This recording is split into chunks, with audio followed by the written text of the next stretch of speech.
ముఖ్యంగా ఈరోజు ఇక్కడికి పిలిచినందుకు గ్లోబల్ ఎన్ఆర్ఐ అసోసియేషన్ వాళ్ళకి నా ధన్యవాదాలు. మరి ఇక్కడ రావడం ఆనందంగా ఉంది. ఎన్ఆర్ఐస్ని రిప్రజెంట్ చేస్తూ అందరికీ తెలిసిన విషయమే, ఎన్ఆర్ఐస్ ఎంతో సేవ చేస్తారు. అక్కడికి వెళ్ళి కష్టపడి అక్కడ కూడబెట్టుకున్న డబ్బును ఇక్కడ స్వదేశానికి ఖర్చు చేయాలన్న ఉద్దేశంతో వాళ్ళ సొంత గ్రామాలలో ఎంతోమంది ఎన్ఆర్ఐస్ ఎన్నో సేవా కార్యక్రమాలు చేస్తారు. అట్లనే మా అత్తమ్మ వాళ్ళు కూడా ఎన్నో కార్యక్రమాలు చేసిండ్రు.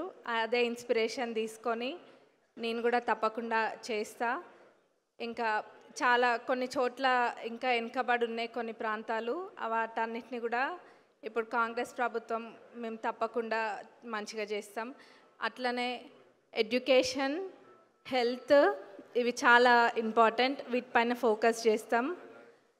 మరి ఎన్ఆర్ఐస్ని తక్కువ అంచనా వేయద్దు. ఎన్ఆర్ఐస్ తలుచుకుంటే ఏమైనా చేస్తారు, అవునా?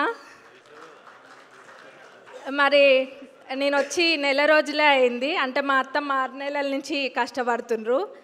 నేను అక్టోబర్ 26కి రావడం జరిగింది. మరి అట్లనే ప్రజలందరూ గెలిపించిండ్రు.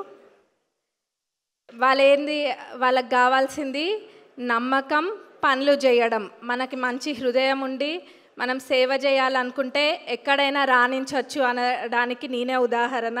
ఎందుకంటే నేను వచ్చి నెల రోజులకే గెలిచిన కాబట్టి. మరి ఎన్ఆర్ఐస్ కూడా ఇంకా ఎవరికైనా రావాలన్న ఉద్దేశం ఉన్నా కానీ మీ అందరికీ ఒక బాట ఏర్పడ్డది.